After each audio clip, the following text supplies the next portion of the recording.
어제 말씀을 통해 살펴보았듯이 모든 은사는 이 은사를 주신 예수님의 목적을 따라 사랑 안에서 행해져야 합니다. 사랑이 아닌 이유로 사용되는 모든 은사는 그리스도께 대한 횡령이요, 그리스도와 아무런 상관이 없다라고 어제 살펴보았습니다.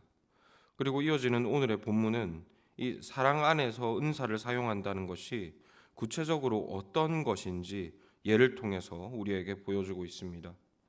오늘의 예를 이해하기 위해서는 먼저 본문이 다루고 있는 예언과 방언이 무엇인지 정확히 알아야 합니다.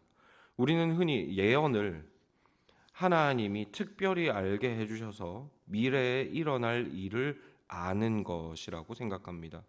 그리고 방언이란 누군가 기도할 때 성령께서 주신 신비한 언어로 알 수 없는 내용을 기도하는 것이다라고 여깁니다.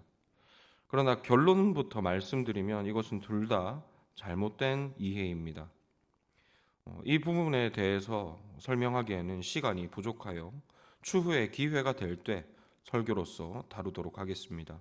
우선 결론부터 말씀드리면 여기에서 말하는 예언이나 방언은 모두 쉽게 말해 설교 사역의 한 형태를 의미하는 것입니다. 초대교회 당시에는 하나님의 뜻이 성경을 통해 온전하게 드러나지 않았습니다. 성경이 다 완성되지 않았기 때문입니다. 그래서 당시에는 사도들의 입과 편지들을 통해 전해지는 말씀에 의지하여 하나님의 뜻을 부분적으로 알았을 뿐입니다. 그래서 하나님은 초대교회에게만 특별히 성경이 아니라도 하나님의 뜻을 알 수 있는 특별한 계시의 방편들을 주셨습니다. 그 방편들이 바로 예언과 방언입니다.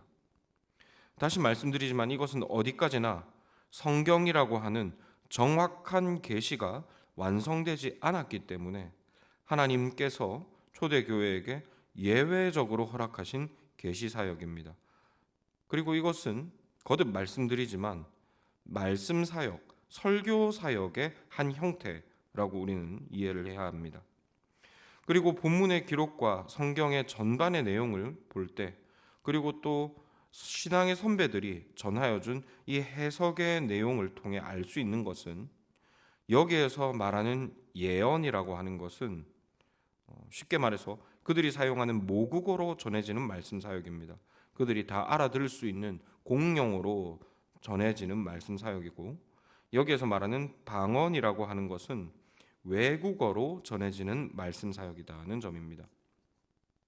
정말 단순하게 설명하면 당시 설교의 은사를 받은 이들이 있었습니다. 그런데 그 중에는 하나님께 말씀을 받아서 다 알아들을 수 있는 말로 내용을 설명하는 이들이 있었습니다. 이런 경우에는 이것을 예언의 은사라고 했습니다. 반면 하나님께 말씀을 받아서 외국어로 설교하는 이들도 있었습니다. 성령의 어떤 특별한 인도하심을 따라 자신도 잘 이해할 수 없는 내용을 특정한 외국어로 사용되어지고 있는 특정한 외국어로 설교하는 이들이 있었는데, 이런 경우를 방언이라고 한다는 것이죠. 이와 같은 배경 위에서 바울은 본문을 통해 권면하기를 이왕이면 예언을 하고 방언은 자제하라고 권합니다. 쉽게 말해 모국어로 설교하고 외국어로 설교하지 말라는 것이죠. 정 방언으로, 그러니까 정 외국어로 설교하고 싶거든 통역해 줄 사람이 있을 때만 그렇게 하라고 합니다. 그리고 이렇게 말씀드리면 이것이 무슨 의미인지 쉽게 감이 오실 줄로 압니다. 만일 목사가 앞에서 설교를 하는데 굳이 불필요한 영어를 한 문장마다 한 단어씩 섞어가며 설교한다고 해보겠습니다. 한두 번도 아니고 계속해서 그렇게 말입니다. 성도들이 알아듣지도 못하는데 그렇게 하는 의도가 무엇이겠습니까? 그냥 자기가 영어를 쓴다는 것을 자랑하고 싶은 것입니다. 나 영어 할 줄 안다, 이런 말을 하고 싶은 것이죠. 이와 마찬가지로 교회에서 방언의 은사가 있는 자는 그가 전하는 말씀을 알아듣지 못하는데 굳이 교회 앞에서 할 필요도 없고 하지도 말아야 한다는 것입니다.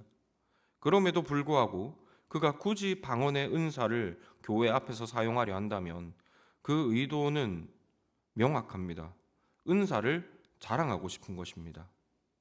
사도는 오늘의 말씀을 통해 그러지 말라는 것이죠. 그리고 이와 같은 사도의 권면의 핵심 원리는 하고 싶은 것을 하지 말고 교회에 유익이 되는 일을 하라는 것입니다. 은사를 그런 방식으로 사용해야 한다는 것이죠. 아마 한 번쯤은 이런 경우들을 보신 적이 있으실 줄로 압니다. 물론 지금 우리 교회는 사용하지 않습니다만 대부분의 교회들이 예배 시간에 드럼을 사용하죠. 그런데 드럼을 연주하는 것이 참 멋있어 보입니다. 그렇다 보니 젊은 청년들, 학생들 중에서는 자신이 드럼 연주를 통해서 찬양을 섬기고 싶어하는 이들이 종종 있습니다. 문제는 그들이 다 음악과 박자에 어떤 은사가 있는 것은 아니라는 점이죠. 그런데 만일 박치인 청년이, 박자 감각이 전혀 없는 청년이 자신이 반드시 드럼으로 예배를 섬겨야 하겠다고 주장한다고 생각해 보시기 바랍니다. 찬양이 어떻게 되고 예배가 어떻게 되겠습니까? 이것은 말려야 하는 일입니다. 예배에 도움이 안 되고 경건에 도움이 안 되기 때문이죠. 은사를 발휘하고 봉사할 때에는 교회 지체의 유익을 따라하는 것이 상식입니다. 그러나 우리가 곰곰이 생각해 보면 우리가 은사를 사용함에 있어 이 당연한 상식을 거스르는 경우가 얼마나 많은지 모릅니다. 교회를 섬기는데, 지체를 섬기고 그리스도를 섬기는데 필요한 일을 찾는 것이 아니라 내가 하고 싶은 일을 하려는 경우가 얼마나 많으냐 하는 것입니다. 은사를 사용하는 일을 일종의 자아를 성취하는 일이나 자기 영광을 드러내는 방편으로 여기는 경우가 너무나도 많다는 것이죠. 사도는 오늘의 말씀을 통해 이런 식으로 은사를 사용하는 것은 사랑에 위배되는 일이라고 교훈하는 것입니다. 그러므로 우리는 오늘의 말씀을 통해 우리의 섬김과 은사 사용함이 구체적으로 사랑을 따르고 있는지를 점검해 보아야 하겠습니다. 우리는 정말로 교회의 유익과 지체의 유익을 위하여 봉사하고 있습니까? 혹은 자기 만족과 자신이 생각하는 자기 자랑을 위하여 봉사하고 있지는 않습니까? 우리는 진지하게 스스로를 살펴보아야 할 것입니다.